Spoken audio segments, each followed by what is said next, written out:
5, 3. Hello there, and welcome PAX Online to Star Wars X-Wing Miniatures presented by Fantasy Flight Games. And over the course of the next hour, we are going to introduce you to Star Wars. We're going to talk with some of the people responsible for its creation. We'll play a demo game, and we'll answer a few questions from the audience online.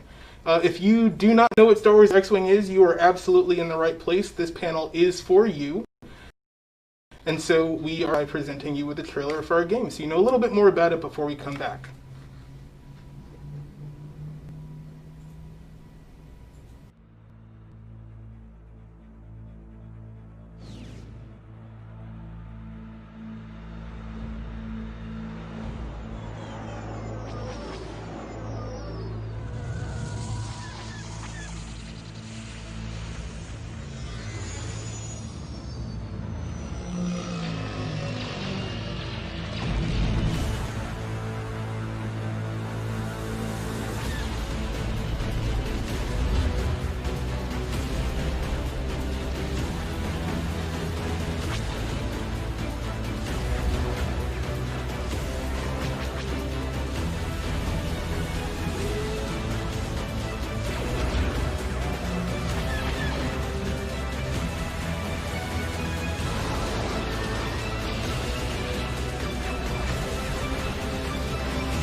Report in. Red 10 standing by. Red 7 standing by. Red 3 standing by. Red 6 standing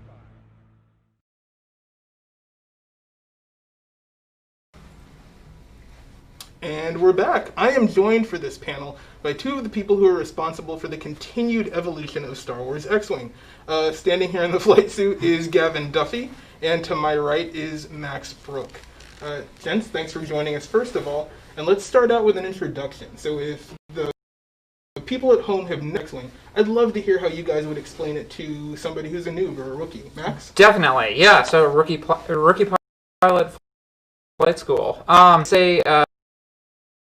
a cinematic game. So you have these plastic ships. You have templates by which you control them and dials, and it essentially is this guessing game where you're fighting a Star Wars dogfight, and you're trying to outfox your opponent, guess their moves before they can make them, and maneuver into position to get the perfect shot while trying not to get shot yourself. Mm-hmm. It's also kind of a Star Wars all-star type favorite characters in any faction, and play them together on the table and make whatever exciting battle you would have liked to see, or reenact your favorite ones from any sort of media. So you're telling me it's a real Star Wars with your friends? Yeah. Exactly. You get to live it. Star Wars with your friends. Where did the game start out? You get to live it. What's the origin story for X-Wing? Yeah, so the origin story for X-Wing goes back... For X-Wing. Yeah, so the origin story for X-Wing goes back a long way, actually, to right around the time I started at Fantasy Flight. It was in development when I first got here, and I remember playing one of the earlier beta versions of it before it was even announced. A long time ago? Yeah, a long time ago. It was inspired by a lot of things. The main inspirations were, it was very much, I know that Jay and Corey, who really, really loved the X-Wing versus TIE Fighter, that was really, dear to their hearts, and that was something they wanted to capture. But also the Rogue Squadron novels, those, and sort of a lot of that Star Wars, sort of the cornerstone of it at the time, because this was, almost 9 years ago at this point that it was like in earliest development.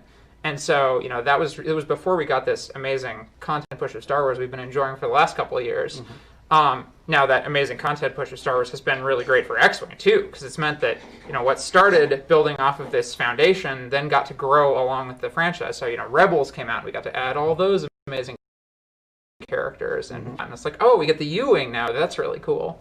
So it's been a really, well-timed thing that we get inside the franchise that way. That's awesome. Kevin?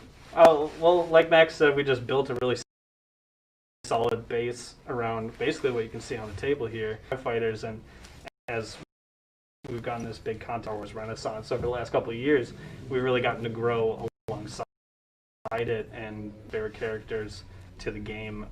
And we love seeing a brand new ship on screen, and we just get back to the office and we're like, oh, did you see that? It can do this, and it can flip backwards, and we just love to add new things, keep it going.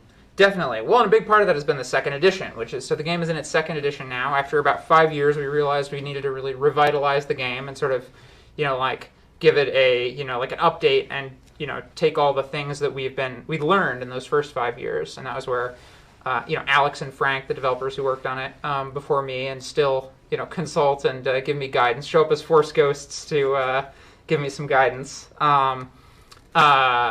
What they had really learned got crystallized into that, and so it's had a lot of improvements to become more intuitive, more user friendly. Just generally, like the things we couldn't do the first time because we didn't have 5 years of experience with it under our belts, and so refinement. Yeah, you guys have spoken a lot about the fact that there is a process in describing about how you're making a version of a Star Wars that you can actually play on a tabletop. Can you speak to behind that a little bit? How do you go about taking Star Wars as you see the examples that you mentioned, reading or playing a video game, and then put that in a tactile way on a tabletop for someone? Definitely. Tactile element, because that's his specialty. In terms of the mechanics, it's all about capturing the personalities of the characters. Like when you're flying Luke to feel like Luke Skywalker. And so something's been carried over to a second edition ability is, Luke is very much this character who can, like take risks and go all out. Because he's got this, so he's got an ability that helps him do that. And so we help weave this story through the mechanics of the game. But I think it actually starts even before that, really. Like, as soon as you open the package. Yeah, so the center point, the focal point of our game are the miniatures themselves, which we take a great pride in the detail that we really put into it. We have a really talented sculpting team in-house that works very closely with direct references to get every little bit as close as we can. And then we have the internal art team that I work with to get the paint to look as real as we can and as recognizable. So you see, oh, there's Luke Skywalker right in the box when I pick it up for the core set. And then you can, get another Red Squadron T-65 right next to him. And we really focus on bringing that immersive element to the table for you, or to your desktop if you just want to have a nice U-wing or something next to next to your... And not really push in your time, working on the game, where you've really pushed the storytelling through that too. Yeah, so there's only so many depictions of starship in space that you can get. There's not a lot of elements in the stars to orient your ship, and kind of it goes alongside that Renaissance we were talking about earlier. We get all these really exciting scenes that we see. We see the Ghost in Rebels like plowing through a blockade, so we can get that exact scene and depict it in a more realistic manner, and then you have that crystallized right there on your card, so you kind of visualize that and you're trying to invoke that as you're playing.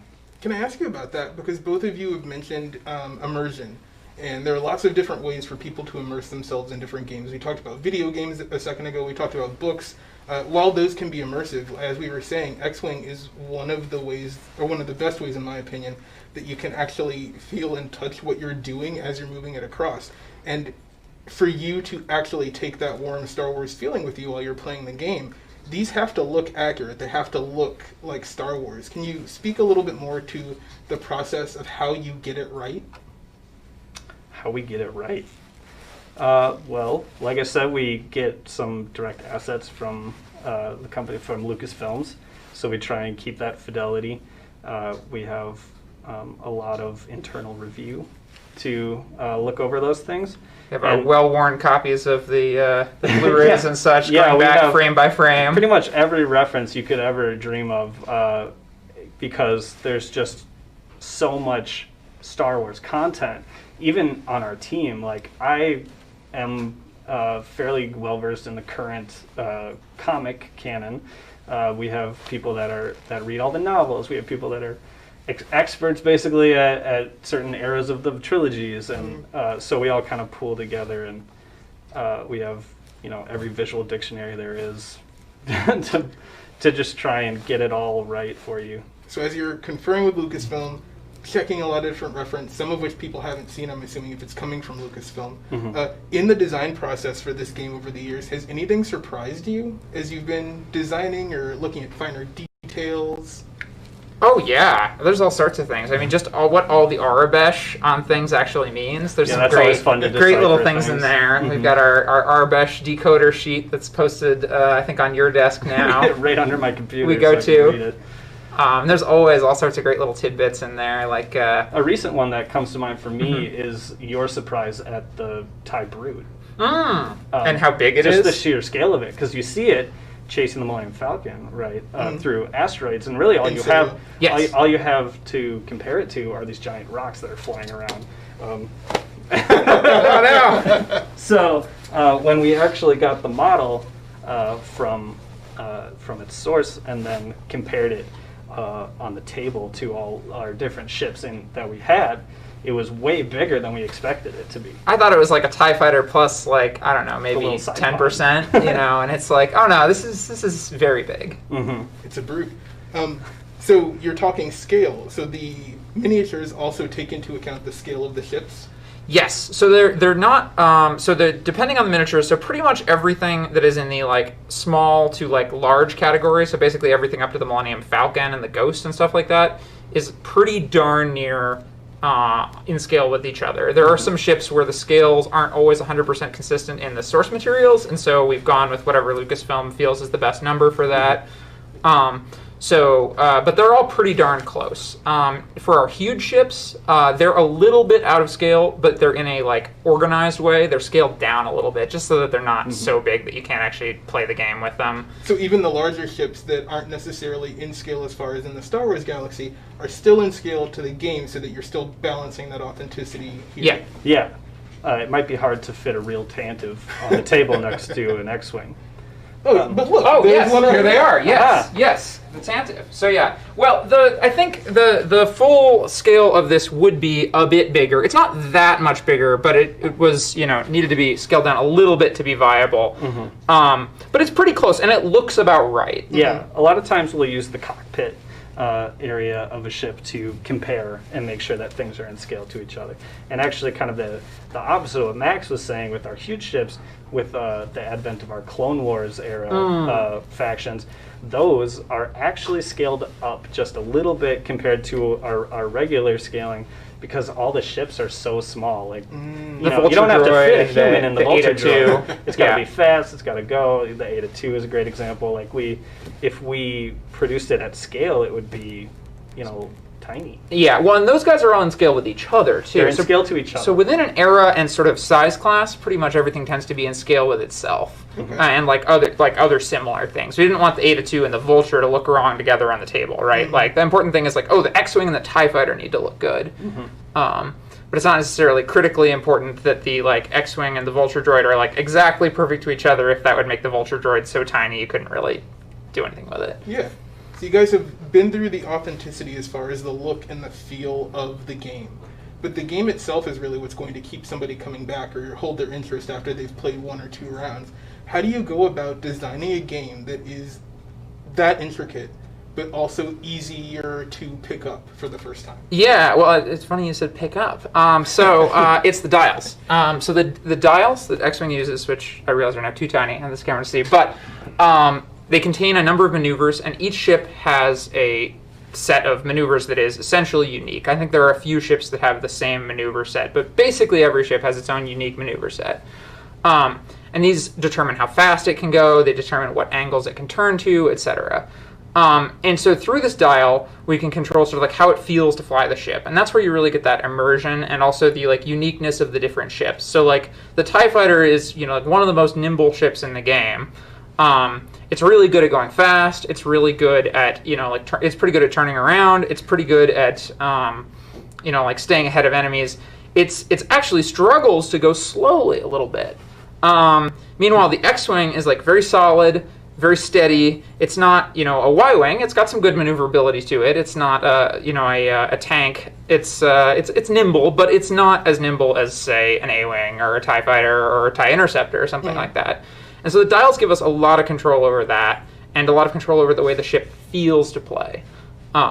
Yeah. And so the dials for every ship are different. Yeah. So even if you're picking this game up for the first time, it's not up to you to figure out how that ship is going to behave. It's literally built into the game mechanic that you're using to play the game. Exactly. Now you'll have to choose your move from the dial, and the core, the core interaction of the game is each player picks up their dials, looks at them, thinks about their moves. You assign your dials all secretly, then you put them down, and then you start, going back and forth revealing them. And depending on how fast the pilot is, faster pilots reveal later, so they get to react with more information. So Darth Vader's going to go after just about anyone else except the sort of like the quickest pilots on the stick. And so he'll usually get to like sort of pick his position and be like, oh, well, I want to be over on the left side of this person. But you still had to commit to that maneuver first, and then you have smaller like repositional abilities that'll let you move a little bit. So even in the character traits that are translated to the dials, you're still balancing the game out so that it's fun. You're not going to play against Darth Vader and he's going to absolutely decimate you right off the start, right out of the gate. Well, not right off the start. No, not right off the start. He's Darth Vader. Well, the good news is there's a point scale. So our app, and there's a dynamic point scale. So in first edition, one of our big lessons was that it was very hard to have this game like go on and on and on for years without having the ability to refresh the points periodically and say, you know what, we thought Darth Vader was going to be worth 35 when the game came out, but actually it turns out he's worth more like 30 because, that's just sort of where the efficiencies are. And so in second edition, we have an app that manages all the points. We also have big PDFs on our website if you prefer to use a sort of more traditional means. And you can check, like how much things cost. And twice a year, roughly, we go through and we just say, like, hey, does Darth Vader seem good? Is he getting enough table time? Do people like to play him? Does it seem like he's maybe too expensive or too cheap? Let's, adjust his points a little bit. So you're actively following along with the way that people are playing the game, and you're making adjustments to even make the game after you've purchased it even more enjoyable than it may have been when you first picked it up. Exactly. And that lets us compensate for little things. Sometimes a combination will arise that's not super fun to play against, and so after a few months we'll be like, okay, you've had your fun with this thing. It's time to make that a little weaker now. Or something's not strong enough. Or something's not strong enough, exactly. Like one of the challenges in first edition X-Wing was that the X-Wing wasn't all that strong, and after a few waves, because there were just more ships and more options, and it became hard to keep it good at the price it was at. And in second edition, like one of our goals is like, well, let's make sure this thing is, it's the name of the game. Let's keep this thing relevant. Yeah. You have spoken about how different characters have different abilities that can enhance, or in some cases probably detract, from their piloting of the ship, which is really just the player deciding who in Star Wars they want to put inside of their ship and how they want to field them in the battle. Would you guys be able to give us a little bit more information about how you take a Star Wars character and then interpret them for their card and the ship's abilities? Definitely. So, the first thing we do when we get a new ship, when we see a new ship appear on screen, is we're like, all right, who flies it? How many people fly it? Do we know any of these characters? Are they new people? What's their personality? Because we only have a little bit of space to get that personality across. And we want to make sure that we really get it. So we have a few levers we can pull, fortunately. We can give them a special ability, which pretty much every named pilot has. Like a generic pilot might not, but any character with a name will always have an ability. And then we also have an initiative, which is like how fast they are. The higher your initiative, the faster you are. That means you move later and you shoot first. So we've got a couple levers we can pull that way, and those are pretty helpful. But translating, a character's whole personality into an ability is really tricky sometimes. Like if you have a character like Luke Skywalker, Luke Skywalker undergoes such a journey throughout the original series and then through the sequel trilogy. So we've got this, like Luke at different points is very much a different person. So we sort of pick a snapshot and we say, okay, this is going to be Luke at the Battle of Yavin. That's what we're really focused on creating here. So maybe he doesn't have as much force as he would have if this was Luke during, The Last Jedi, when he's like mastered his abilities and is much more, aware of what he can do. And so we take these... And his X-Wing is in an ocean. Exactly, and his X-Wing is underwater. Exactly, yeah, you have to start with his X-Wing underwater.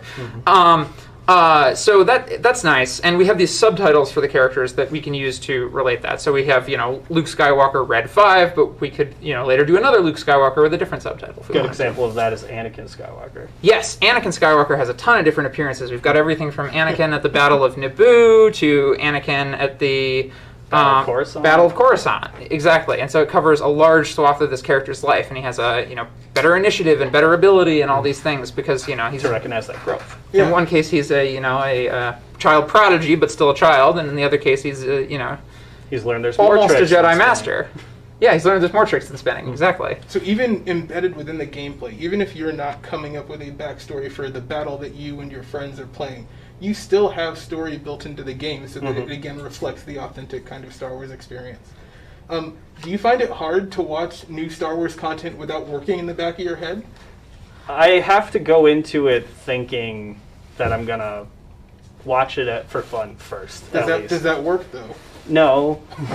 we have a coworker that watches things a minimum of 3 times, I believe. He said the first time he watches it for fun, the second time he watches it to like really keep track of what everyone's doing, and the third time he watches everything in the background. But he does it back to back to back. So when The Mandalorian was coming out, he's like, yeah, I got up at 3 in the morning when it dropped today and came in. And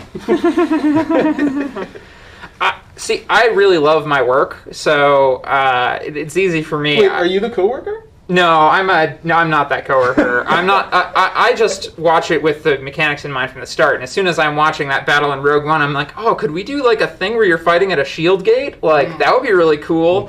I'm just gonna take down some notes on this old receipt or whatever. Like shield gate battle, So like I just don't turn it off and don't try. Imagine movie tickets from the past 5 years with a ton of tiny writing on them. Yeah, exactly. Popcorn bags that are torn inside out. Are there any X-Wing miniatures that you are particularly proud of? I would have to say I'm pretty proud of the LAAT, the LAAT gunship. One from just a sculpting standpoint, it's a great example of our team's growth and ability and the paint that we managed to get on there. But also from the cards that we managed to include. Max and I worked really hard with our art director, Preston, to kind of give a couple Easter eggs in this product, which I don't think has hit shelves yet, so I don't know if people have their hands on it. I think we spoiled most of these cards, though. So if you were to look closely, all of the ship cards correspond to one of the crew cards that are included, and I wanted to do that as a very thematic thing because these are the vehicles that bring people everywhere in the Clone Wars. They are probably in almost every episode. So it's we have Hawk from the 501st flying in, landing on Umbara in his ship card, and then we have Fives who is jumping out of the ship on Umbara, getting ready to fight. And we have Hound who is coming in low over Mon Cala as all the scuba troopers are diving out the back, and then we have Kit Fisto's crew card who's standing there calling them all to jump out. There's a lot of really neat interconnected visual storytelling that you've been doing in the art in particular. So like that's been like a really fun thing that you've added to the team in the last couple of years that I always enjoy seeing. Yeah, it's just a little bit more of that immersion that we want to kind of weave into the game. And you're retroactively even making the storytelling that you see on screen stronger because you're reinforcing, like you said, essentially the character of the ship that you've translated into miniature form too. Mm-hmm. Yeah. For me, I'd say it's the T-65 X-Wing for a couple of reasons. Classic. When I first started working on first edition, one of the jobs I had to do was figure out how to make some cards that would make the T-65 stronger. And so being able to just launch second edition with the idea like, hey, let's make the T-65 like solid and viable from the start and keep it there has been really satisfying. But second of all, we went to the sculpting team and we said, there's no way we could do folding S foils, right? And I think it was Bexley said, like, I think I could do it. And I was like, okay, well, if you think you can, it would be cool. And so it was this whole discussion. And then, our sculpting team came back with this incredibly well put together little thing. And the S foils do indeed, open and close and stay that way. So. Mm-hmm. Yeah. You mentioned a second ago that this was part of the second edition, and that part of the second edition was, as you mentioned before, going back to get it more right than it already was. Are there any other examples that you can think of along the same lines as the X-Wing performance of the T-65? Any times essentially that you haven't gotten it as right as you want to and that you have gone back? What does that process look like? Well, the big one we always get hit with is some cool new video game or movie or what have you comes out after we've made a ship and When would that ever happen? When would that ever There's happen? certainly no big Star Wars video Nope. games on the horizon. No. and has an amazing new character in it, and so we like hope to be able to put those characters in somewhere. Second edition was great for that because Battlefront had just come out, and we just learned about Iden Versio and her whole team, and so we were able to be like, okay, well, we couldn't have Inferno Squad in first. We wouldn't have been able to have them in first edition. We're going to put Iden Versio in the second edition core set because she's one of the most iconic TIE fighter pilots now, and so being able to have her there was like really cool. And it's like, oh, she's actually at a bunch of these battles. So I think that's the biggest thing we get hit with is just to like somebody else doing Star Wars stuff makes up something really cool, and we're like, oh. How do we get this into the game? When's our opportunity? So second edition was great for that because we got to do a bunch of those at once. But we're always looking for opportunities to do that. If we do a repaint pack with a couple new ships, or like a reinforcement pack that just has cards and new upgrades and stuff. And we've experienced that on the opposite side before, where we had a niche that we needed to fill. We wanted a huge ship for Imperials to be on the table to help balance things out. So we got the go-ahead to go and work on this thing, the Sorry. Imperial Raider. I love when you put the Imperial ship on the table that the Rebels fell off. my true intentions. And then this showed up in Battlefront afterwards. So, we're maybe not working together with all of these teams, but we're all in this together. And we like sharing things back and forth and seeing things pop up. And You're all still creating things that feed off of each other, and it's interchangeable. Yep. Because ships, in this case, are definitely something like that. Well, thank you to both of you, especially you, Gavin, who will be unfortunately parting now, so we can bring Sherry in, because we're actually going to play a game of X-Wing as moderated/run by Mr. Max Brooks. However, if you want to sit off to the side and comment on what you're seeing, you're more than welcome to. I love to heckle. Thank you. I need to grab one thing while we're here too. Bear with us just a second. Sherry's coming on. She'll be playing for the Rebels because I would never do anything like that, and I will be playing for the Empire. I resent that. And then also, while we're waiting for Max to come back, I am going to call out the game mat. These are all for sale, also by Fantasy Flight Games. Why I'm going to call out this specific game mat is because we agreed that it was going to be a space one, but Mr. Ryan Thompson was really big on Bespin and incidentally running this whole setup, subbed this out for something else. So this is a much prettier map than everyone was going to originally get. With that, Max, take us through a game, please. Yeah, so let's get started. So everybody, turn your dials over so that you can see the maneuvers on them. So normally there'd be a phase where you go back and forth and you set up your ships and you sort of jockey for position that way. But we're just going to jump right into the action and get going. Let's do it. So here's how the turn goes. Every turn you're going to have a planning phase. In the planning phase, you plan your maneuver. Makes sensible. So you pick one of the maneuvers on your ship's dial, and that's the maneuver your ship's going to do this turn. Then there's the system phase. The system phase is essentially where you operate your ships like special hardware. Neither of you actually have any abilities that matter in the system phase, so don't worry about it. But it's good for like dropping bombs and stuff like that. But since neither of you have any bombers, we won't need it. After that, it's the activation phase. So during that phase, you reveal your dials in ascending order of initiative. So initiative is that orange number in the top left corner of your ship cards. So you'll see that the Black Squadron Aces are initiative 3. Luke Skywalker is initiative 5. And then Wedge Antilles and Darth Vader are initiative 6. Oh, this should be over here because you are the first player. So as Wedge and Vader are tied, the first player's ship will move first and shoot first. So, oh yes, we can scoot this over if that would be better. So Vader will move second and shoot second, which is sort of a trade-off. But moving second is nice because it makes it easier to dodge. Well, you guys did say Darth Vader wouldn't overwhelm you at first. Exactly. Exactly. After you execute your maneuver, so you execute your maneuvers using these templates. So we'll pull those out as needed and share those as needed. You get to perform an action. So on the right side of your ship card, you see you've got an action bar. Usually, most of the time, the action you want to take is Focus. Focus gives you one of these tokens, and it lets you change focus results on the dice, the eyeballs, into a more useful result. There are other actions we can take. We'll get into that. But for now, just know that there's Focus, there's Barrel Roll, which lets you spin to the side, and there is Target Lock. And then the one other interesting thing here is Darth Vader has a linked action, but I'll explain that later. So after that, you shoot. You take red attack dice, roll them. The defender takes green defense dice and rolls them. You see who gets shot down. Usually most ships don't get shot down in a single volley. It takes more like 2 volleys, but if an X-Wing gets a TIE fighter right in its sights, it might take it out in one shot. If Darth Vader gets someone in his sights, he might blow them up.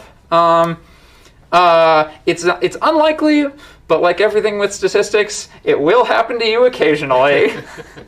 After that, there's an end phase. Everything sort of cleans up. Your green tokens go away, so your focus only lasts for the round. And you go back to planning. So the maneuver templates you're going to use are these guys. Not these specific ones, but these templates. So you can see the 1 straight is like 1 base length. The 2 straight is 2 base lengths, and so forth. There are also banks, which are like a 45-degree turn that take you forward. And these all correspond to the actions on the yes, dial. So okay. Exactly. They all correspond to those. And turns, which are a 90-degree turn at speeds 1, 2, and 3. And then there are straight maneuvers at 4 and 5 that just zoom on ahead. And then there's a little loop-de-loop, which is the choreographed turn. And the choreographed turn is a straight maneuver. You go to the end, and then you turn around. There's also the Talon Roll on the X-Wings, and I think on Vader style, where you do a turn, and at the end, you turn another 90 degrees. Yeah, so go ahead and get started with planning your maneuvers. Right. Which we do by taking the dial, yes, turning it, and then putting it face down, yes, so that cheaters can't see what I'm doing. Exactly. So spin the dial so that the maneuver you want is oriented under the little triangle at the top, and then place it face down so your opponent can't see it. And you place the dials. You can place them next to the ships if you want, even.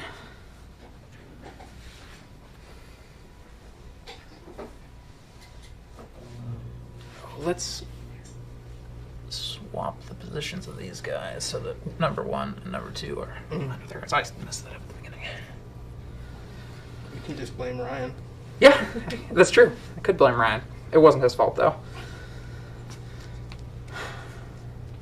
Oh, yes, and then the range ruler is for shooting, so you can't shoot each other. You probably won't be able to shoot each other right away. So you sort of got this range 3 barrier. If you're shooting each other close in at range 1, you get to roll extra dice. You're shooting each other at a long distance, range 3, the defender gets to roll extra dice. So you want to get in close and shoot, not let them shoot back.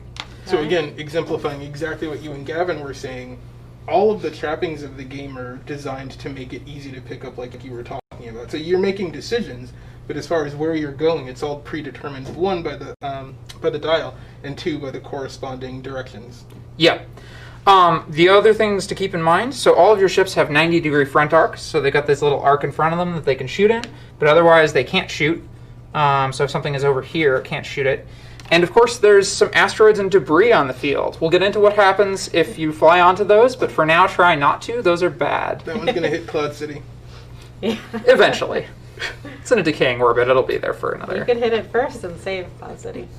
Yeah, I don't think that's going to happen. All right, so we go in ascending initiative order. So you get to reveal either of your 2 TIE fighters and flip over the dial and execute your maneuver. So just to be clear, ascending initiative order is lowest number to highest number. Okay. Yes. And so either of the 2 ties, it doesn't matter what I... You get to pick the order. Let's do this one then. All right. What maneuver did you pick? I picked a 3 that's banking slightly 3 right. bank.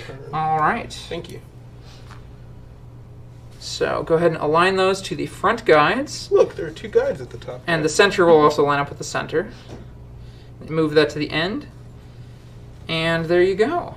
Now you get to do an action. Oh. I would recommend a barrel roll so that you don't fly into that debris. So you can barrel roll either to the right or to the left. What do you think? I'm going to barrel to the right. All right. So you line that up to the middle.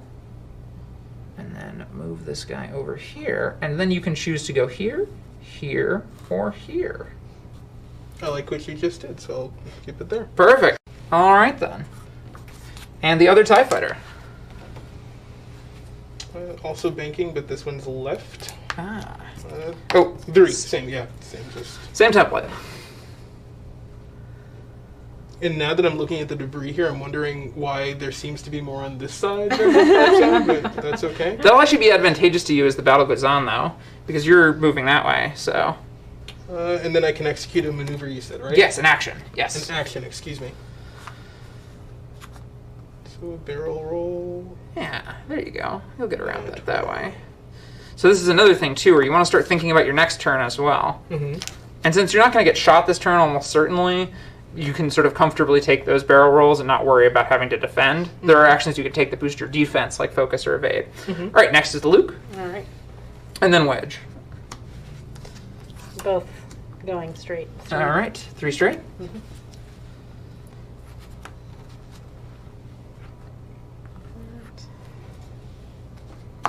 And what is Luke's action? Oh, right. I think I'll focus. All right.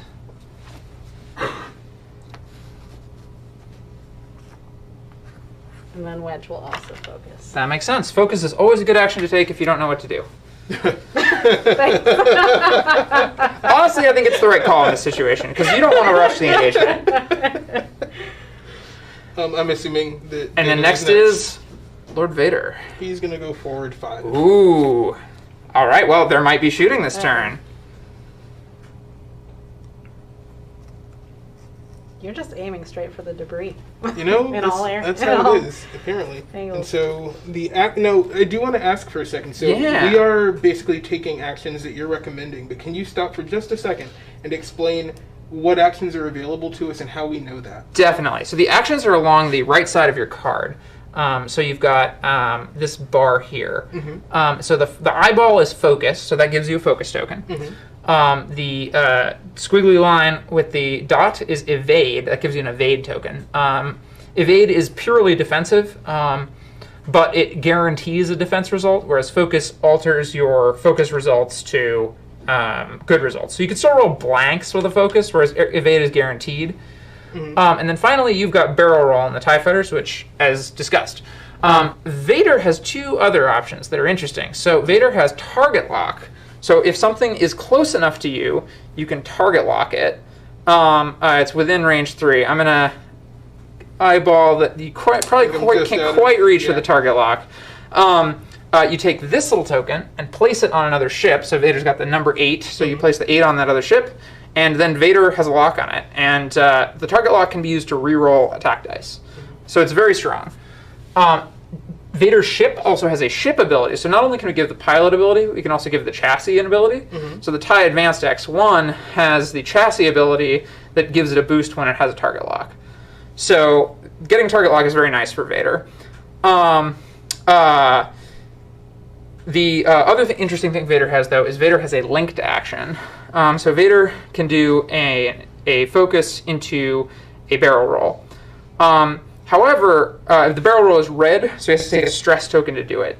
However, Darth Vader also has an ability that further complicates your choices. Actually, it makes your choices very complicated. Darth Vader can do all those actions in one turn if he wants to, because Darth Vader can spend one of his force charges, those purple points next to him, and that lets him do another action after he does an action. Now, he can't do the same action twice in one turn. That's just a general rule. But what he can do is he can focus, and then target lock, and then if he wants to spend a second force charge, he could even also do a barrel roll. And he doesn't have to do them in that order either.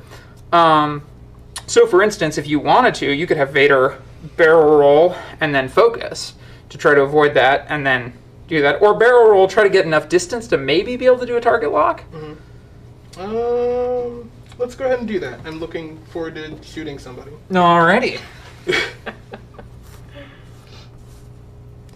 So you can put him at the sort of forwardmost position on that. So if you align his back to the, back. Okay. Yeah, and then if you want a target lock, I think it's just out. All right.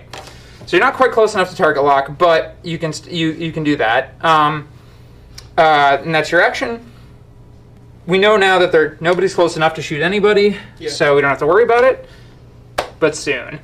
All right. So back to dials. Everybody, pick up your dials. We pull the green tokens off the table, and we're ready. So X-Wing always has a bit of an interesting dynamic at the start of the game, where you've got a bit of that like calm before the storm as you're approaching, and then things really get hairy once you get into the scrum.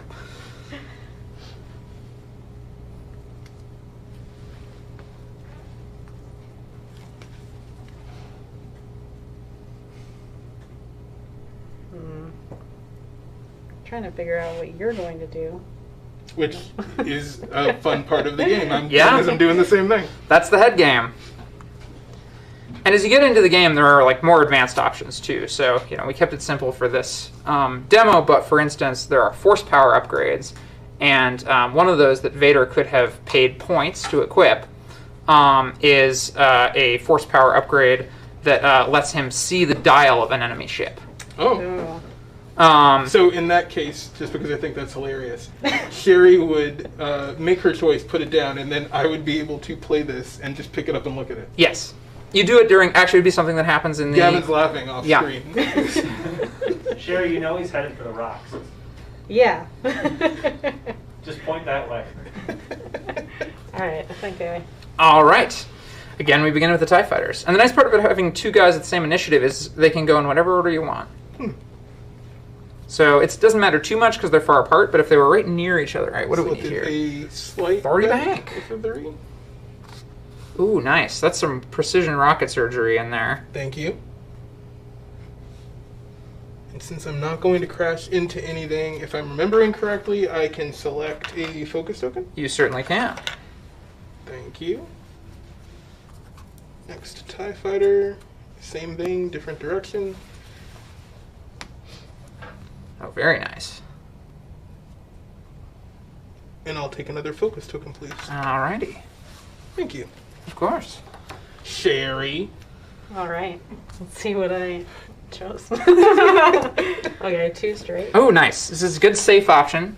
So you did a blue maneuver. If you had any stress, these little red tokens that you can get from doing red maneuvers or red actions, you'd get to get rid of it. You don't, so you don't need to, but always a nice option. So then also, even though you're following the same sequence of events as you're playing, everything that's included in the card, plus whatever is on the field, so to speak, and the situations that your opponent is coming into contact in, absolutely mean that this is never going to be the same game twice. It is, there are certainly, you'll start to feel like patterns. It's sort of like chess or something like that. You'll start to see patterns. You'll start to be like, oh, they're sort of doing this style of opening or that style of opening. But each game does end up pretty unique in the way it plays out. The dice also just add a lot of variance too. One of the reasons it rarely feels kind of like chess in that same, where you get into those same sort of like predictable patterns, is just that, anytime you feel that happening, your dice decide to either go really hot or really cold.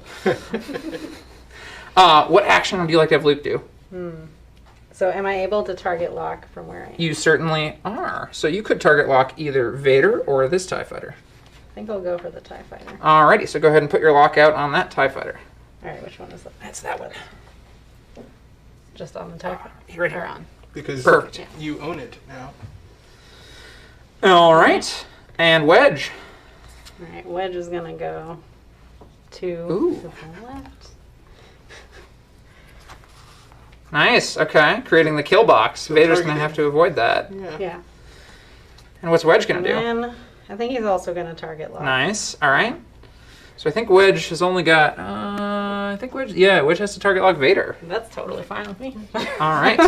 He's clearly not running away like he did at Yavin. And how about Darth Vader? Let's see what he does. He's going to go forward 1 and bank just slightly. Alright. And the nice part about Darth Vader moving last here is that you've got options. So, for instance, you might look at that and say, oh, I don't know if I'm going to have Luke and Arc, but... Oh, I do. But you can take as many. You can basically take as many actions as you want, as long as you're willing to pay force points for it. As I believe we have a limited amount of time, I just want to try and shoot something before this is over. So Maximum aggro. All right. Then I recommend focus and target lock. all right, then let's do that. Spend one of those force points. And the force points are which ones? The purple. Thank you. Oh, actually, flip it over. Oh, You'll look get at it that. back. It's done. Yeah, you'll get it back at the end of the turn. And then this is Mr. Luke Skywalker. Yes, indeed. All right. And shooting time. Vader shoots first. So, we check range. Vader's got range 2 to Luke, as we can see here. It's not quite range 1. It's very close, but it's not quite range 1. So, I believe your ship ability does something with this. Advanced targeting computer. While you perform a primary attack against a defender you have locked, roll 1 additional attack die and change 1. What's the filled in represent? That's a hit. Okay, change 1 hit result to a Critical hit result. Oh. All right. Okay. So go ahead and roll your 3 dice. Ooh, very nice. All right, so you got a Critical crit hit. and a focus. So you can spend your focus or 1 force point to change that to a hit. I recommend spending the force point. You're going to get those back over time. Can that ever become a critical hit, or is it? Actually, Did I just? it kill does myself? now due to Vader's ability, or due to the advanced targeting computer. You get to roll your defense dice now. So you're range 2, so you get 2 defense dice. Not because of the range, actually, but because of your agility. Oh, okay. I'm desperately trying not to talk smack right now. All right. Well, it was a pretty good roll. You got 1 evade, so that cancels 1 of the crits. Okay. But just 1. The other one goes through, so you lose a shield. Oh That crap. flips over to that side. Okay. And so now we're seeing the effect of the actions of the game on the opponent. Exactly. All right, so now Wedge gets to shoot. Awesome. All right. So he's got. Yeah, so check that range. I think it's going to be 2. Looks like 2. Yeah. Yeah. So no bonuses or penalties. All right. 3 red dice. He rolls 1 fewer defense die. So Yes, he's going to get to roll 1 fewer defense die. Wedge is very mean. Awesome. Okay, that's a really good roll. So that's a hit, and a crit. You could spend your target lock to re-roll, but I wouldn't. I would not do that. No. Why wouldn't you do that? So Darth Vader gets only 2 defense dice, because this is Wedge. Oh no! Okay. I can't even translate that specifically, but I know that that is not a good thing. So those 2 blank nothing. results mean that those are going through. So you lose shields first, Okay. and you cancel hits first. So we've got hit, crit, crit. So this is good. We're going to get to show off a game mechanic here. So you lose 1 shield to a hit, Yay. 1 shield to a crit, and then you get dealt 1 face-up card from the damage deck. And so, And that goes on to Darth Vader. So flip that up and read what it says. loose stabilizer. After you execute a non-straight maneuver, suffer 1. It's a filled in, so Hit I believe that's damage. just a hit damage, and repair this card. Okay. Repair means you flip it over. So that means you only stick around, or after you do the effect on it, essentially. Okay. Or you can take an action to get rid of it. And I would signify that I have an action available to me by the focus. No, when you get an action on your turn, you'll be Okay. able to do that.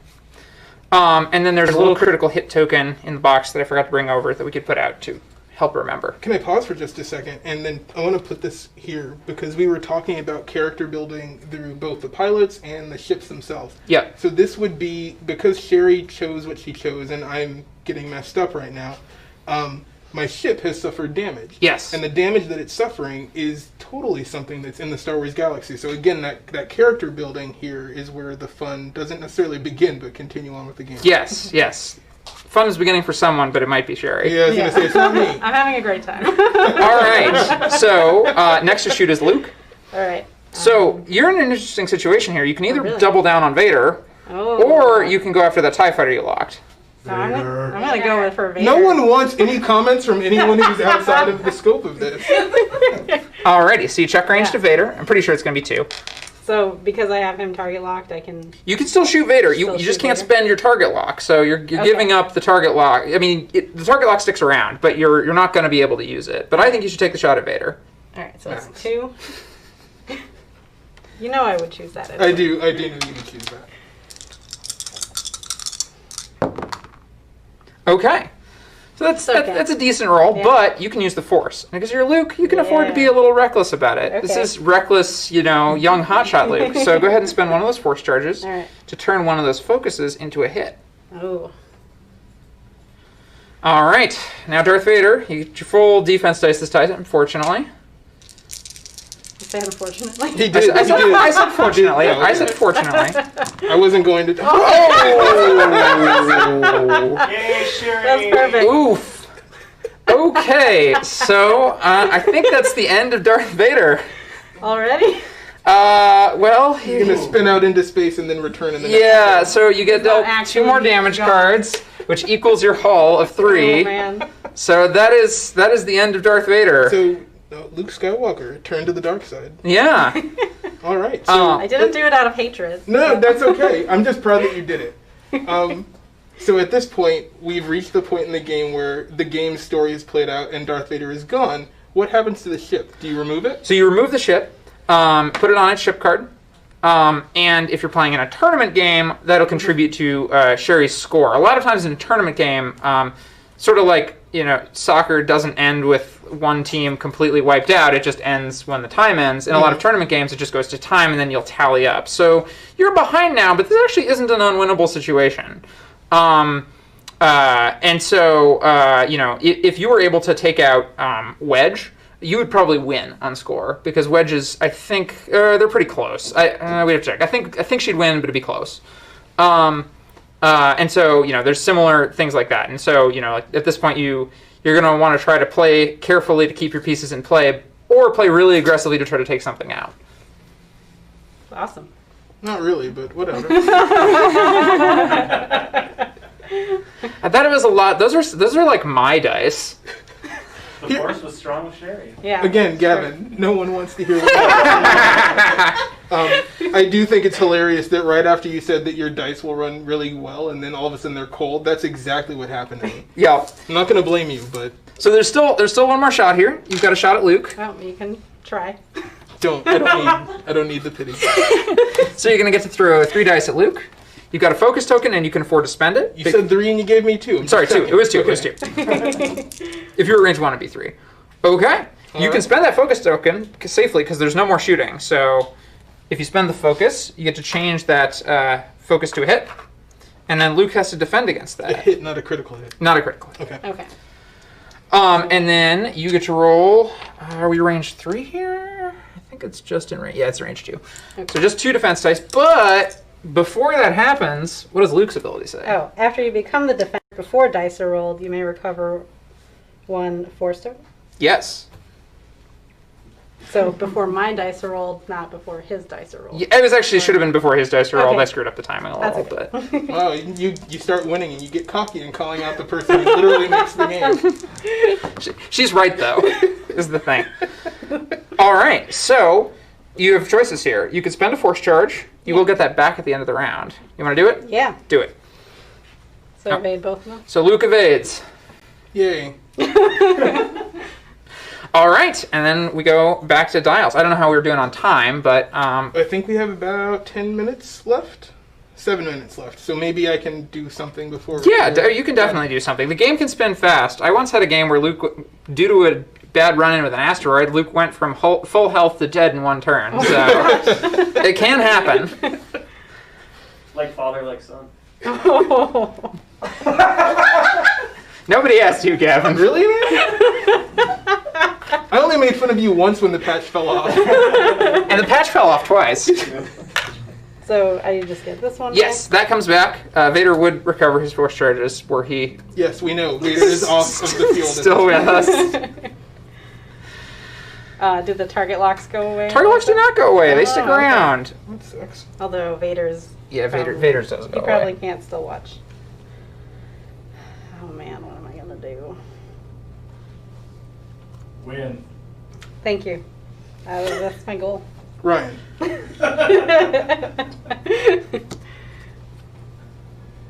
Do it for some She approves my videos. I'm sorry.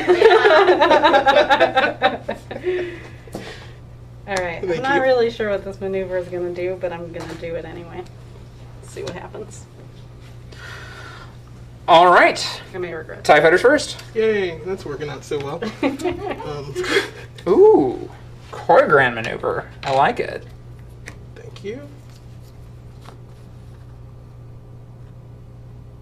Yeah, Yes, 180 degrees at the end. Perfect. because if that's not what was going to happen, boy, did I make a mistake. And you do get a stress, so you don't get an action, but you're in a really good position. Okay. And so, can you translate what stress is going to mean for a ship in the game? Yeah, so stress is a red token, which means it sticks around turn to turn, and it's bad. But it's generated by a lot of the like cool things you want to do. It's pushing your ship to its limit, and sort of like pushing your ship to its limit and even a little beyond, so that it is like very much like you need to take a maneuver to cool off afterward. Maybe you're running the engines too hot. Maybe you're like doing some dangerous maneuver where if you're fighting in an atmosphere, maybe you're doing some dangerous maneuver where you're braking using like gravity or something, or using wind resistance to help you do a turn. So it's all your like hotshot tricks. Gotcha. Alright. With my action. Yes. Yeah. Focus. Thank you. All right. Okay, so I would like to use R2D2. Oh, How yes. can I do that? What is this? Okay. Let's explain how you use R2D2. Yeah. Okay. So R2D2, one of the only upgrade card we have out here actually. So after you reveal your maneuver, so Okay. you reveal your maneuver, and it is a 3 choreograph or 3 Talon Roll. You can take a disarm token to recover 1 shield. So this shield comes back. R2 repairs it. Okay. This gets spent. You should have 3 of those, but I don't think we're gonna get through all of them. And you get a disarm token, which I'm gonna step aside and grab. This is a great time to point out that Sherry was selected for this stream because she rarely plays Star Wars X-Wing, and But I've won every time. Well, that trend may You continue. love that detail. That trend may continue. Okay, so now you're going to do this 3 Talon Roll. So go ahead and move to the end of that. Alright. I'll But probably then regret this. you're going to turn 90 degrees. Okay. So the good news actually is you wouldn't have fit This if way? you hadn't done a Talon Roll. Yeah. You wouldn't have fit if you hadn't done a Talon Roll, but because you did a Talon Roll, you actually managed to sneak in there. But you have a disarm token, so you can't fire your guns. Oh, that's what that means. Oh, no. Alright. And you get a stress, additionally, because you did a Okay. wild spin around maneuver. That's fine. and because we both have a stress token, our ships are not going to be able to fire at each other. Is that right? You're going to be able to fire. Yes. That's Really what I was asking. The disarm token prevents you from firing, but the stress doesn't impact it. Okay. And how about Wedge? Alright, Wedge is going to do that. All right, the 4 choreograph. So, I go. And then completely around? Yes, 180. And that goes there. Oh, no problem.